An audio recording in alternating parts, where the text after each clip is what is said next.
Agora nós vamos entrar na questão de estruturas mais ágeis e mais leves. Quando a gente pensa em estrutura, nós estamos falando em quê? Formas de organização. Perfeito? Formas de organização. Desde a forma como se organiza um cotidiano da vida religiosa, numa comunidade, o jeito como uma província se organiza, o jeito como a CRB dos núcleos e as suas diversas instâncias se organizam, a organização, por exemplo, de uma escola católica, de um hospital, de uma obra social, tudo isso comporta estrutura. A estrutura é mais do que pessoa, não é? São formas institucionais que impactam sobre as pessoas e que normalmente têm uma força de tradição muito grande. Não é? Então, nós temos, e agora eu estou dizendo principalmente, em primeiro lugar, para as congregações, mas isso também serve para a CRB, daqui a pouco eu vou entrar no tema da CRB regional. Então, funções e rotinas que sugam o tempo e a energia da gente e não produzem os resultados necessários. Quando alguém assume uma função de animação em governo, é muito interessante. Ele ou ela tem um olhar de fora, já percebe isso. Não é? Se é uma pessoa conectada com o mundo. Mas aí, com o tempo, a gente parece que vai perdendo o olhar, vai perdendo a perspectiva e tende de novo a repetir. E não se dá na conta disso. Então, eu penso que isso é algo importante para a leveza e agilidade nossa. Controle é importante em qualquer organização? Claro que é.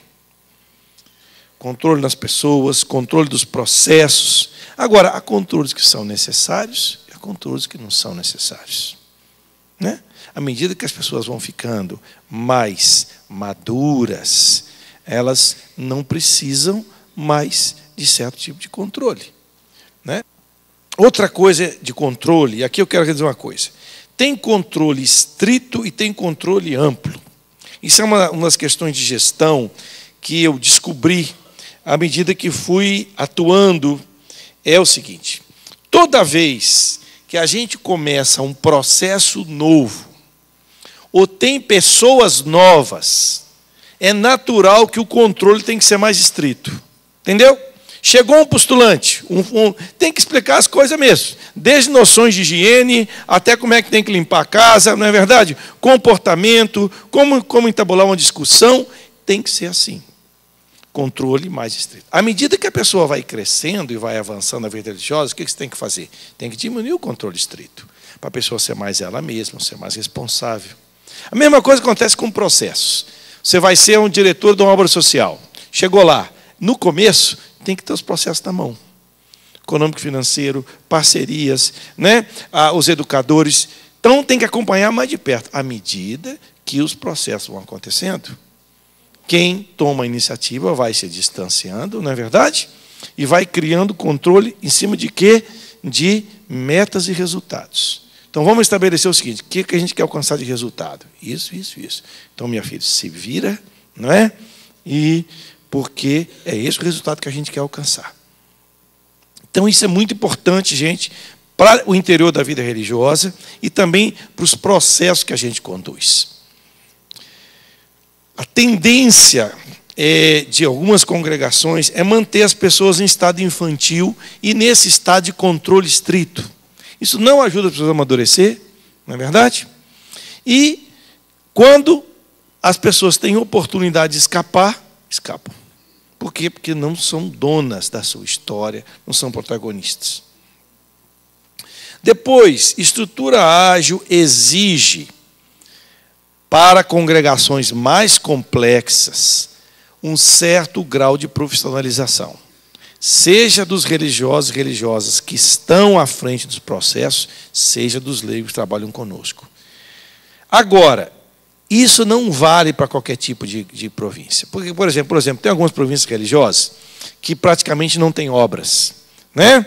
As pessoas, as irmãs, os irmãos trabalham no trabalho pessoal, colocam em comum, então não precisa criar estrutura para essas coisas. Né? Quanto menos estrutura você tem, melhor.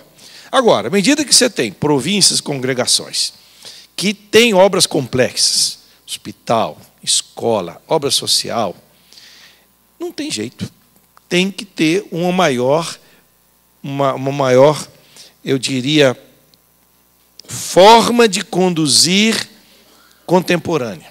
Não pode ser amadora. Aí você vai dizer, mas vai criar uma estrutura? Vai criar. Mas ela tem que estar em função dos resultados. Aqui está a diferença.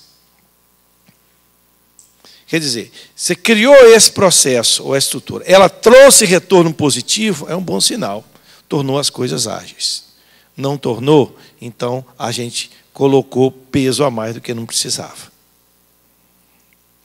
Eu trabalho numa instituição jesuíta, sou professor, coordeno o setor de extensão, e, à medida que nós fomos trabalhando, eu disse para a coordenação da faculdade, nós precisamos ter alguém da área de comunicação aqui, não dá para a gente ficar fazendo esses folders de maneira amadora como a gente faz, mandar fazer cartazinho de qualquer jeito. Aí, depois, tanto conversar, contratamos o estagiário, fez uma experiência de estagiário, agora ele é profissional. Nosso trabalho, resultado, multiplicou enormemente com uma pessoa que houve processo de escolha bem feito, graças a Deus, e hoje está dando retorno para a gente. Então, esse aspecto que eu abordo no livro de Gestão de Espiritualidade é fundamental a gente levar em conta. E para isso, gente, é bom termos pessoas conosco que estejam conectadas com o mundo moderno. Tendências, técnicas, linguagens, etc. Por quê? Primeiro, porque as nossas congregações, a grande parte são pessoas já de uma idade avançada, e é normal que a gente tenha dificuldade de compreender algumas coisas da sociedade contemporânea. Então, por isso, nós temos que ter pessoas ao nosso lado, não é? Jovens religiosos e leigas, que vão nos ajudar nessa tarefa. Para a gente ter humildade e um espírito de colaboração e criar uma estrutura participativa que vai ajudar nisso. Se a gente contrata ou chama pessoas que são a nossa imagem e semelhança, a instituição não avança. Uma vez, eu fui trabalhar o tema gestão e espiritualidade numa congregação religiosa. Tinha 5 escolas. Aí eu disse para as irmãs, chamem também o pessoal leigo de vocês. Chamem as coordenações leigas, coordenadoras pedagógicas, administradores e tal. 50 pessoas na sala. Hoje eu comecei a trabalhar com a turma. Foi me dando uma tristeza. Por quê? Pessoas boas, as irmãs bem intencionadas, com amor ou carisma, mas o grupo de profissionais que elas escolheram era muito ruim. Aí eu falei, não vai, todo mundo piedoso, ótimo, gente de igreja, mas tinha competência técnica, não estava conectado com o mundo moderno. Eu falei, essas escolas vão acabar. Vão acabar. Então, o que eu posso oferecer?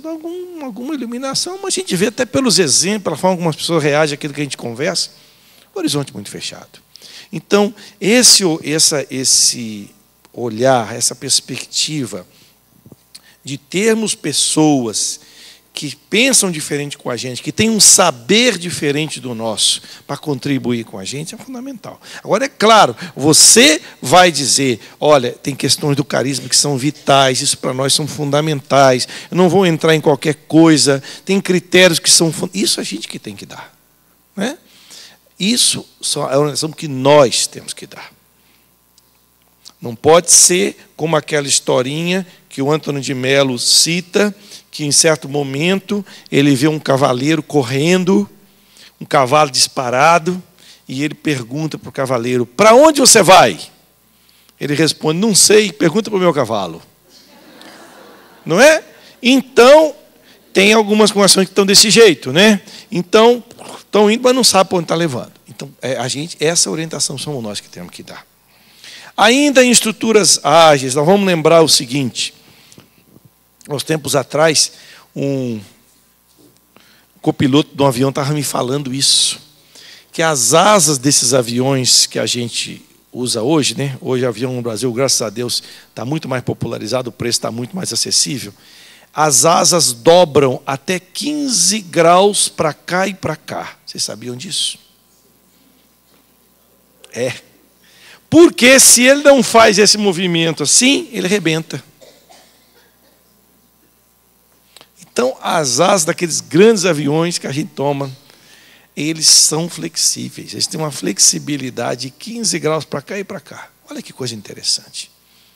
Para ele aguentar o peso e a pressão na hora de subir e de descer. Eu acho que é uma imagem importante para nós. Consistência com flexibilidade. Qual é o peso das nossas asas? Qual é o grau de flexibilidade delas? Se elas nos ajudam a voar ou não. Então, quando a gente fala nas congregações religiosas, a questão da profissionalização bem feita, não é para aumentar peso inútil, aumentar o tamanho, a quantidade de papel que tem que mandar, mas criar processos para alcançar resultados esperados. No começo pode ser mais custoso, principalmente quem está acostumado com gestão muito amadora, dá mais trabalho. Mas a médio e longo prazo tem que significar mais agilidade e não mais lerdeza. Porque é para possibilitar que os nossos sonhos e os nossos desejos se efetivem. Outra coisa importante lembrar. Nas organizações modernas, o que tem acontecido? Tem diminuído os níveis de chefia. Por quê?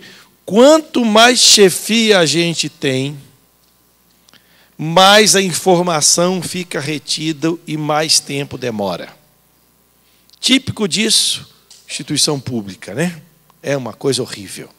Tem um chefe indicado pelo político que não faz nada, tem um secretário que não faz nada, tem um subsecretário. Então, até que chega lá embaixo, demora muito. Então, as organizações modernas, elas que estão fazendo, estão diminuindo os níveis de chefia. Para quê? Para as pessoas trabalharem com mais agilidade. Isso é uma dica importante para as congregações religiosas. Quando vocês forem organizar mantenedoras e tal, tem que olhar isso, levar isso. Evitar de criar chefia demais que não serve para nada. Só cria problemas entre quem está executando o trabalho e quem está à frente dela. Isso é um princípio importante, gente. Uma vez, na nossa mantenedora, o irmão que estava conduzindo o trabalho lá, então nós tínhamos uma gerente educacional e tínhamos analistas educacionais. O irmão botou na cabeça de criar uma coordenadora pedagógica das analistas. Eu disse, meu amigo, isso é completamente equivocado. Para quê? Não precisa. Tem uma gerente, tem as analistas, acabou. Divide entre elas a função, faz trabalho em equipe. Toda vez que você criou um índice hierárquico maior, mais as coisas vão ter obstáculo. Agora, eu não sei fazer isso. Recorre a gente que entende disso. Né? Recorre a profissionais, a pessoas que entendem disso. Vai estudar. Né? Pesquisa. Então, são coisas, gente, se nós queremos, como congregações, estruturas leves e ágeis, temos que aprender a fazer. Agora vem uma coisa muito séria. Reunião.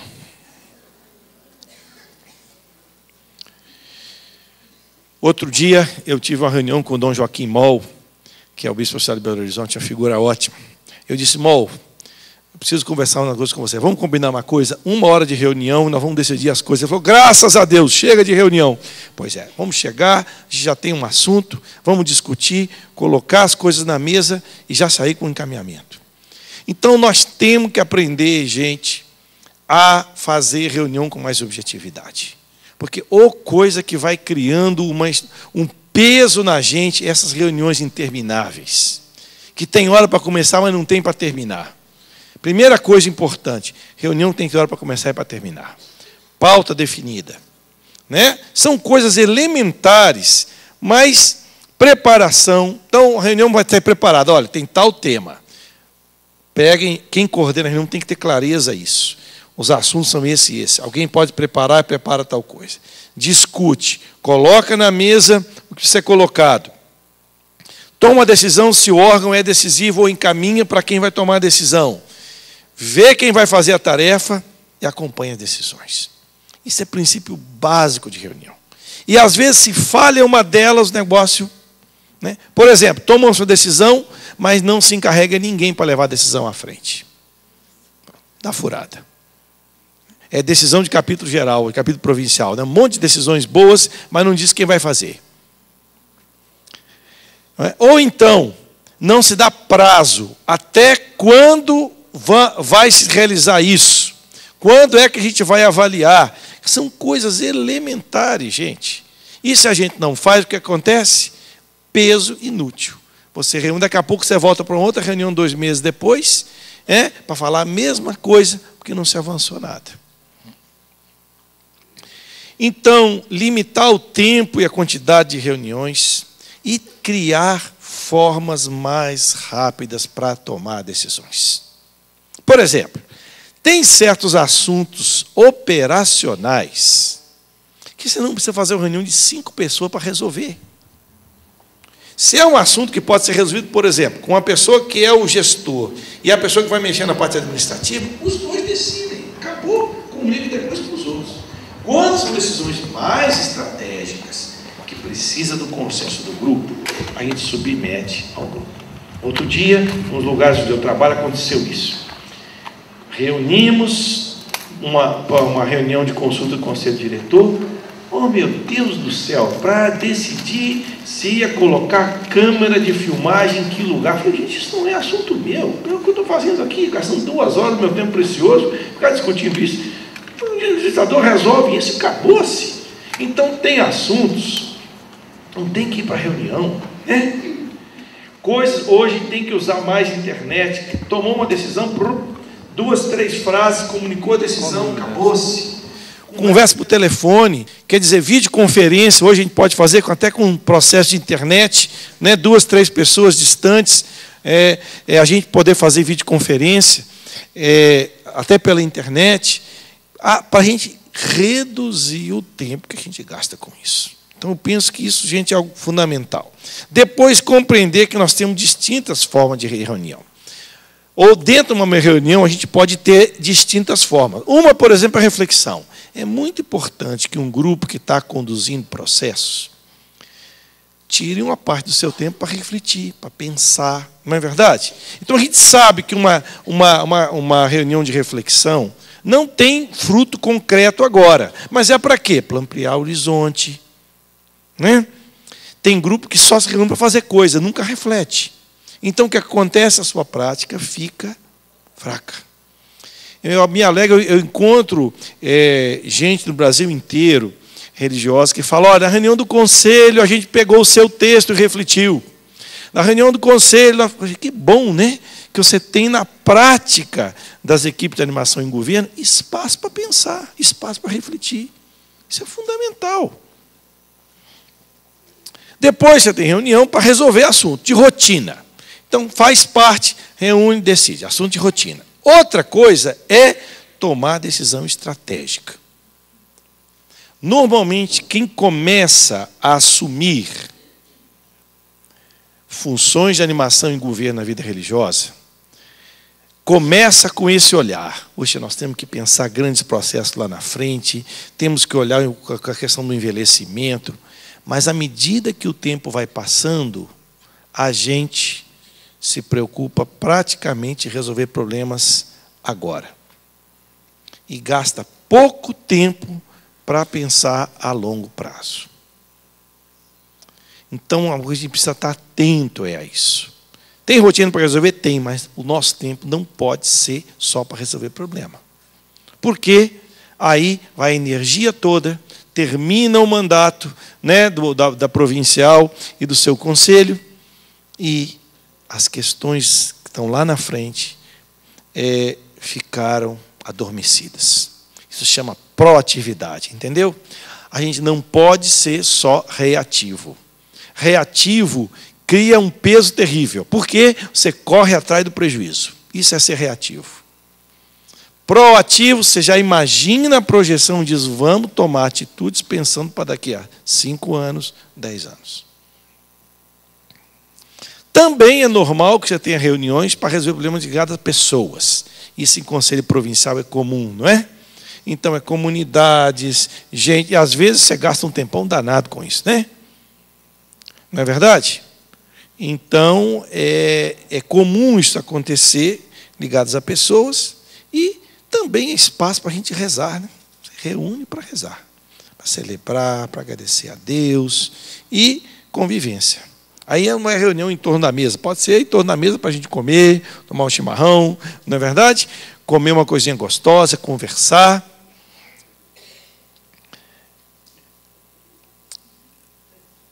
Então, para cada tipo de reunião dessa, tem uma metodologia, tem um processo.